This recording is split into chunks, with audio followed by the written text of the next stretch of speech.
Hello and welcome to FGC Philosophy. My name is the Philosopher Napier, Tavian the Philosopher Napier, in fact, and welcome to the podcast. So a little bit about me, right? I'm the Assistant Director of Esports and Arena at Western Michigan University. There is no director. I basically oversee the whole program. I've also been organizing tournaments, doing commentary, competing for a long time, founder of the Kalamazoo FGC, KZoo FGC, and I just have a passion for fighting games, but also a passion for growth. A long time ago, I had some huge life changes. A big part of that was getting better at fighting games, and that translated to working on my health, my mentality, and a lot of parts of my life, including my career. And so now I have a dream job. I love what I do. I have an awesome team that runs the community here in Kalamazoo for the fighting game community as well. And I'm planning on growing both of those things as good as possible. But let's talk a little bit about today's episode. We're going to talk about my role in the position. We're going to get into that a little bit, but also just, the semester starting up. So semester updates, some of the goals I have, but I also want to talk a little bit about my Street Fighter 6 updates as well. So I've had a series going on called Road to Mastery, where I talk about my road to mastering Street Fighter 6, and I just got done streaming the game. I had ups and downs. I basically, in terms of like points, if we're talking about points in rank, I basically left off where I started. I was Diamond 1, now I'm Diamond 2, but like barely Diamond 2. I won some matches, but I also threw some matches as well. But let's get into this overall. So in Road to Mastery, it's not about hitting the rank of master. It's about actually mastering the game. So that means playing offline, playing sets, labbing, whatever it takes to play and beat the best players that I can get my hands on, right? My sticks on. I use a hitbox, but you get the analogy there. But yeah, so that is in part documented by, my progress in ranked. So that is part of the progress of mastering the game. And as I said before, I'm a Janie player. I just hit Diamond, and I've been learning a lot and trying to implement a lot of really cool things. I've been implementing a lot more command grab setups. I've been using safe jump setups. I've been, using new block strings and learning some, improving my execution. That was a huge thing that I have been working on since the last time we talked about the Road to Mastery, is just overall execution. And for the most part, it's definitely gotten better, and I've identified why I'm doing certain things. And part of it is me, and I think part of it is just the input reader of the game. So it's a little bit of learning how to make sure I'm clean on my inputs for Street Fighter 6 specifically, but just also overall improving that execution. I want to continue to improve that. I want to continue to implement a lot of the things that I've learned, and also some of the things that I've put not necessarily on the back burner, but I've took pieces of what I've learned, but not the whole entire thing, right? Like there'll be like a 6-minute video, and they'll show like maybe 4 or 5 different things, and I'll take one thing from that overall lesson to master, and then I'll go back, because I don't want to overwhelm myself, right? But now I feel like I'm comfortable with the things that I've learned. I'm going to continue to lab certain things that are a little bit harder, but yeah, I can go back and learn new things. I've also been taking notes on a lot of the things that I've learned, or want to learn or figure out, like, oh, can I press this button against Ken's pressure right here? Can I do this against Zangief? Can Jamie do this? Is this block string real, or is there a gap there? What is it? Those kinds of things I've been just writing down in my notes and making sure to actually try to apply them. I'll go back, revisit my notes, and I'm like, oh yeah, I forgot about that. And I'm glad that I do that, because I forget things sometimes. That kind of helps me hold myself accountable, but also just remember the things that I want to remember, so that I'm not working harder, I'm working smarter, right? Sometimes it's not a matter of learning something new or mastering something new. Sometimes it's a matter of reminding yourself to do something until it's a mental muscle memory. Mental, like constant vigilance, right? I think about, what is his name? He's an Auror from Harry Potter. Mooney. Yeah. Professor Mooney. He is, the guy with the one eye that goes every direction, but his thing, I don't know if it's in the movies, but in the books, his like meme, his constant saying is constant vigilance, right? And I try to apply that to Street Fighter. And it's hard, because sometimes you have to remember a bunch of different things.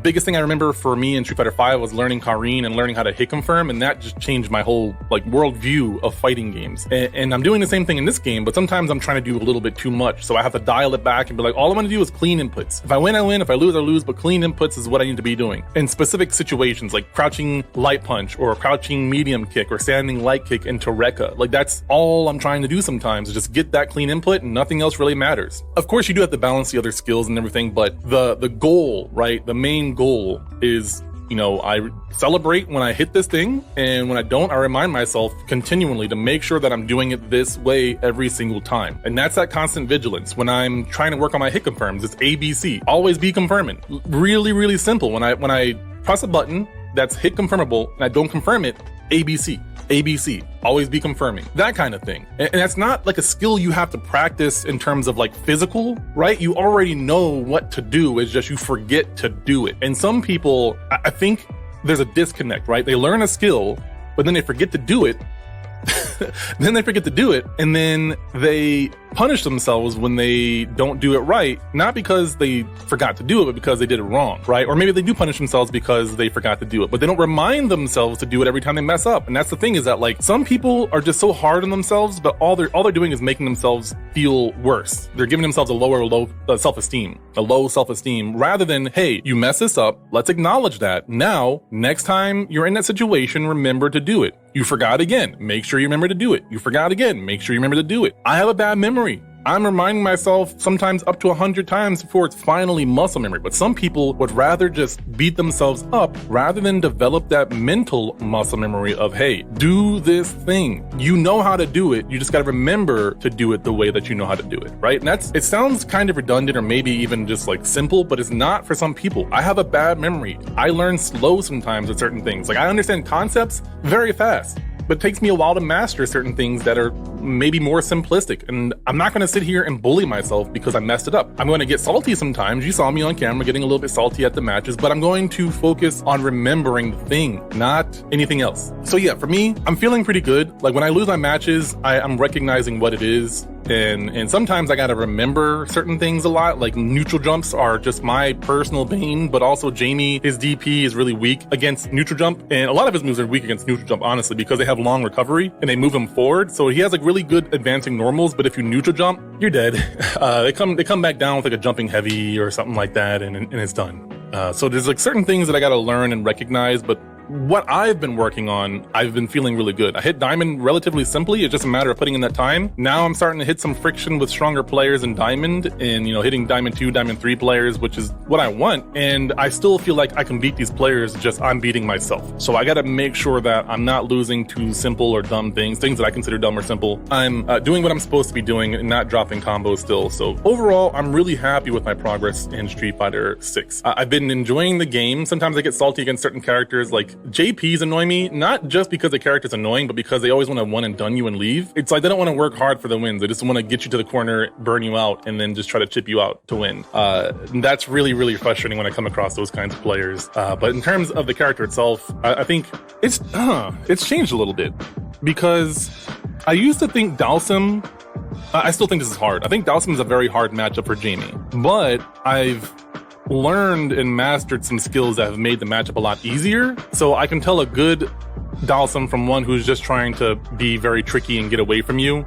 Jamie doesn't have a projectile, which means that he can't control certain space that Dalsim wants to control or can control. But he is a very tricky character himself and does have a lot of great conversion. So I've learned to try to utilize those tools. Same thing with Blanca and in Honda. Those matches felt very annoying because I didn't know how to deal with certain situations, but now I've gotten a lot more comfortable with the matchup. So it's still some of his most annoying matchups, but I don't feel like I can't win. And then JP, I think, is the other matchup that's like really annoying and very glaring when I don't have drink level 2 or even drink level 1, honestly. If I don't have drink level 1 and I can't get it, like he can keep you out full screen and stop you from getting a drink and like do big damage too. Like, you know, Guile or Ryu or somebody like that, they can poke you, but he can combo you from full screen and full screen super you. So it's a lot harder to convert, to get close to a JP. So yeah, overall, happy with my progress. Still got some things to learn when I start going to my locals again so that I can do that. And then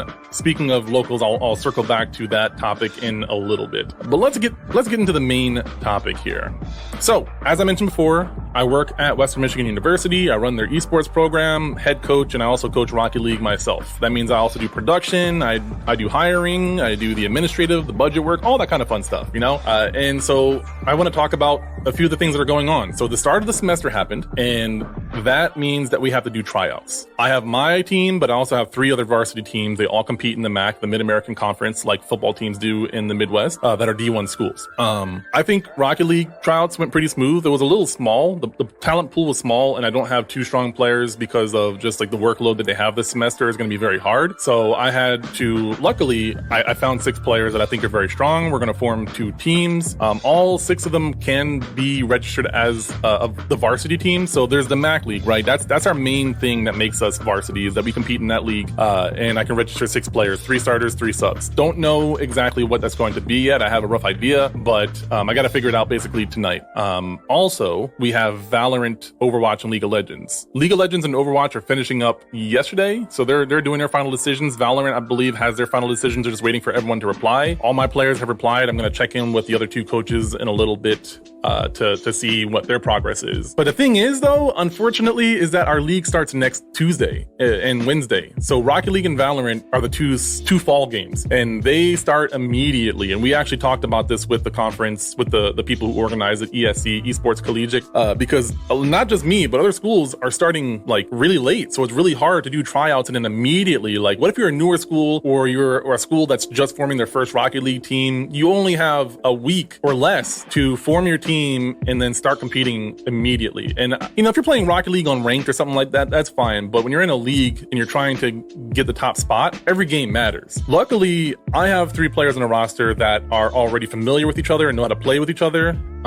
So at the very least, I have that. And I have some other, you know, the players that aren't on the team, they're willing to help and give assistance and stuff like that. So I do have, I think, a strong team this semester. I haven't seen the other teams yet, so I don't know in comparison to how they are, but I'm happy with the team and I'm excited to work with them because I think that a lot of them are not necessarily blank canvases, but are willing to learn and grow and adjust, and are very passionate because they have people that are better than them that they want to get towards. So I'm really excited to see that. Of course, there are criteria like certain GPA, certain credit hours. They have to be a registered student at Western Michigan University. I don't know why I get that question a lot more than I feel like it should be asked. Like I've had people ask, hey, do I have to be a student at Western to play on the Western team? In my head, right? To be on the Western Michigan University team, you think you'd have to be a student or at the least be staff, right? You think you'd at least be working there. But no, it's like, no, I go to this school over here. Can I play on the team? And I just don't understand the logic of asking that kind of question. Like, why would you think you can play on our team when you don't go to our school? Like, I don't know. It's just a thought that happened, and I want to understand why that's a thing. But I digress. We move on. So yeah, we have the varsity team. We also have the club. They're doing their tryouts along with us. So we're all the coaches are recommending players for the club team that don't make the varsity team. So that's really cool that we get to feed into the club team, and hopefully vice versa, where they're developing players and they get better, and throughout the school year or throughout the school years or even a semester,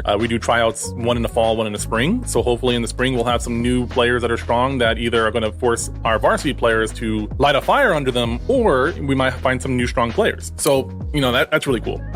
I think that building a strong team, right, is really important. And I'll circle back to that in just a second. But in terms of prepping a team, or prepping for the semester, just overall, right? So not even just varsity, not just like the competitive side of things. I oversee the whole thing. So organizing events and, you know, managing the event calendar and scheduling the arena usage and all that kind of stuff. There's been a lot of time for me to just sit back. And that's the hard thing for me, is preparing. I feel like I'm a good doer. Like if I know what to do, I just go do it. But when I'm sitting there with a lot of time on my hands to plan all this stuff, it's a kind of a foreign, uncomfortable feeling. And I had a lot of time this summer semester to do that. Summer camps took up most of my attention in summer 1 semester, but summer 2, it was mainly just helping with a few things at the rec center and planning for the event and cleaning the arena and managing certain things. And I'm not going to say I did great at it, but I'm happy and I feel much more prepared than I did last year. So I did a lot, I feel, but I also felt like I could have done so much more. Like my management of time and knowing how to spend, like how much time to spend on any one thing. It just, you know, I didn't have an idea of how to do that. So I learned a lot. I planned some events. I got some, you know, I'm working on contracts and trying to get some sponsorship opportunities and things of that nature. One of the things I'm excited about is the open play. Friday nights, we're going to be doing open play at the arena from 7 to 11 for students and staff of Western. Maybe I'll think about that in the future, but for most of those nights, we're going to be doing the open play whatever games you want, but I also have someone from the KZU FGC who's also a student manning brackets, running brackets. So we're going to be doing Street Fighter 6 and Guilty Gear Strive for sure. I'm looking for someone want to do Smash Bros. I think that's a very popular game, but my focus is on fighting games right now. And so I'm hoping that, those are basically going to be weeklies at the open play, but also doing monthlies where anyone can join the monthly and participate in that. There will be a venue fee. Not going to say prices just yet, but that's a way for us to generate a little bit of revenue, recoup some money, because I'll need more staff because we'll do production, we'll stream it and everything like that. So that's really exciting to be able to do that. But that's one of the things I've been planning over the semester and trying to figure it out. And the administrative side of things, like figuring out how we're going to handle registration, how we're going to handle prize pools, everything's more complicated when money's involved or just the general public's involved at a university. There's just more red tape to handle. And it's much more simpler when I can go to a venue and be like, hey, I want to organize tournaments here. Is that cool? Yeah, sure. You just got to charge this, or they have to pay this in order to get in. Awesome. Done. At a university, it's a lot more involved in that. Organizing other events like invitationals, I got to get the other colleges on the loop. I got to figure out if I'm going to charge so that I can recoup some of the money. That sort of thing takes time to figure out. And I had to do a lot of it alone. I didn't have the budget, I didn't have the staffing in my budget to have other people work most of the semester. So that's unfortunate, but you work with what you got. And I think I did pretty decent. And then that leads into my next topic, which is building a strong esports community. This is absolutely something I'm still learning. How do I build a strong community? And one of the things that we're focusing on is the Esports Club and making sure that they are doing everything that they can to build a community, but also organizing events and making it fun and showing more of my own personality and being present for some of these events, not just as a director, but as a person who is a personality, so to speak, like not like a content creator, but as a person, like, hey, how are you doing? Like talking to people, telling them about this, telling them about my passion, learning about them and their passions, that kind of thing. That is something that I want to do more this year. I'm excited. I think this year is like my developmental year, so I'm not changing anything from last year. I don't want to do more than last year, and this is like, it took me a lot of control and talking to my direct supervisor to kind of get to this point, is that I always want to do things bigger and better. But this semester, I feel like this school year, I want to just master what I've already done, do it better, right? I can do the things that I've done in the past and do it better, but I don't need to add more to my plate. And that over the summer, it was really hard to deal with that, but now that things are going and I'm doing things, it's a lot easier to see why that's important. And so building that community, I don't need to do more stuff and risk it being low quality. I just need to do the things that I've already done with higher quality, get to know the current community, help build it up, help be a personality, and go from there, reassess at the end of the school year or even at the end of the semester. And that also goes into my future goals, right? Again, building that community is one of my goals. Being an event organizer, like an efficient event organizer, and I don't yet know what that means, so I can't be super specific about what that is, but I want to have the whole package, right? So that means the marketing, that means the production, that means the staffing and volunteers, that means the officiating / accommodations for the players, that means sponsorships, right? That's like, I've lost count. Why am I holding like this? Hold on, let me, bloop. Okay, that's 7 things. I don't know why I held my hands like that. That was really, but anyways, yeah, so that's one of the things is event organizing. And that includes the summer camps as well, coming up way far from now, seemingly right now, but the end of the semester end of the school year will come very fast. That means being better at administrative work. So a lot of the paperwork side of things, I'm just very weak in. When I read lots of words or have to remember certain specific things that aren't regularly practiced, it kind of just goes out of my brain. And it's like, I just kind of a hard reset unless I have something to kind of remind me. And it's a little bit harder with administrative work because you just have to turn in the paperwork and hope that it's right. And like, that's just very frustrating for me to have to sit here and like review a document and then kind of miss some things, even though I've looked over it several times. So I'm trying to master that. I've talked about, having some medication for helping me with focusing and things of that nature. I still have to get that adjusted, I think, because it hasn't really affected me too much. But that's something that I'm learning, administrative, event organizing. Those are like the main 2 goals that I have right now. Again, I don't want to be too crazy. Of course, the community is a continual thing that I want to work on. So those are my goals, right? And then one of the goals that I have that I'm